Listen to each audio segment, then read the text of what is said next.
A modern nation's military opened fire on an enemy with heavy machine guns, Lewis guns capable of tearing through steel, and after weeks of sustained combat, they admitted total defeat. The enemy suffered casualties, yes, but they kept coming. Organized, adaptive, and utterly unstoppable. The commanding officer requested withdrawal. The government quietly tried to erase the whole embarrassing episode from official records. What kind of enemy could do that to a trained army? Emus, 20,000 of them. And this is one of the strangest, most humiliating, and genuinely fascinating military failures in recorded human history. Now, here's where the story gets even stranger. Because this was not a joke, it was not a publicity stunt. The Australian government formally authorized a military operation, complete with soldiers, ammunition, and official orders, to wage war against emus. They lost. And the way they lost tells us something remarkable about underestimating nature, about political desperation, and about what happens when bureaucracy meets biology. Let's go back to 1932. Western Australia, specifically the Campion district, was home to thousands of veteran farmers, many of them former soldiers from the First World War, who had been given land grants as reward for their service. These men had already survived one of history's most brutal conflicts.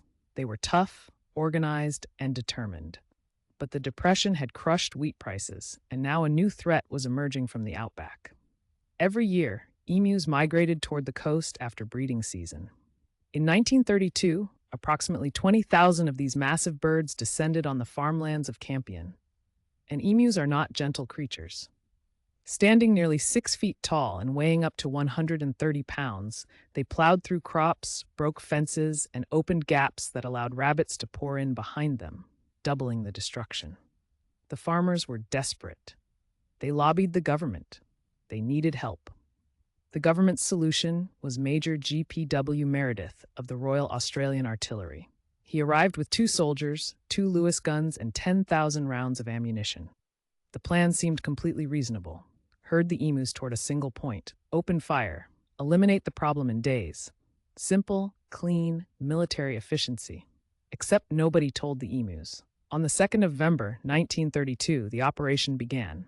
The soldiers attempted to drive a flock of roughly 50,000 birds into a dam area where they could be mowed down efficiently. The emus scattered, immediately, into small groups of dozens, spreading across hundreds of square miles of bush. Major Meredith later said, and this quote is absolutely real, that the emus could face machine guns with the invulnerability of tanks.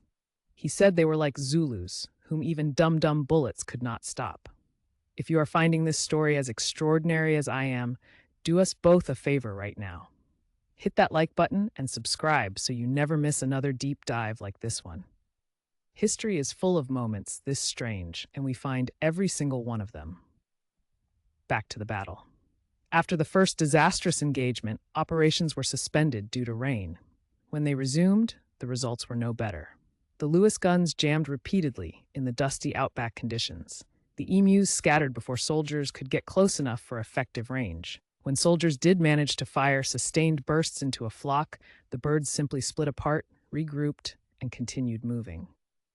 Ornithologists watching the operation noted with astonishment that the emus appeared to have sentinels, lookout birds on the flanks that would signal the flock when danger approached. They were exhibiting what looked unnervingly like military discipline. By mid-November, after 12 days of active operations, Major Meredith's men had fired approximately 2,500 rounds of ammunition. The confirmed emu kill count was approximately 250 birds. Some estimates go as high as 500, but even the generous numbers meant it was costing roughly 12 rounds of military ammunition to kill a single emu. And there were still nearly 20,000 of them eating crops. The House of Representatives was not amused. Members of Parliament began making pointed jokes. One referred to Meredith and his men as the Emu Sanction. The ornithologist Dominic Servanti called it a lesson in the limits of human power against nature. The military itself quietly requested withdrawal on the 10th of November. Operations officially ended on the 19th of November, 1932, declared complete. Nobody believed that. The farmers begged for another attempt. In 1933, the military returned. Again, the results were described as mixed at best.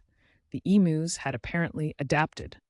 They no longer congregated in large flocks near open water. They moved in smaller groups faster across more terrain. The military withdrew again. In 1948 and 1951, there were further emu incidents requiring intervention, but by then the government had learned its lesson. They switched to bounties and local hunters, a far less dramatic but marginally more effective approach.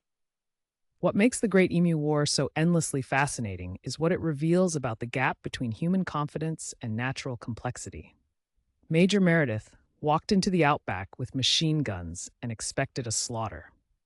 What he encountered was an animal that had survived millions of years of predators by being adaptive, distributed, and resilient. You cannot apply military doctrine to something that does not understand military doctrine. The emus were not brave. They were not strategic.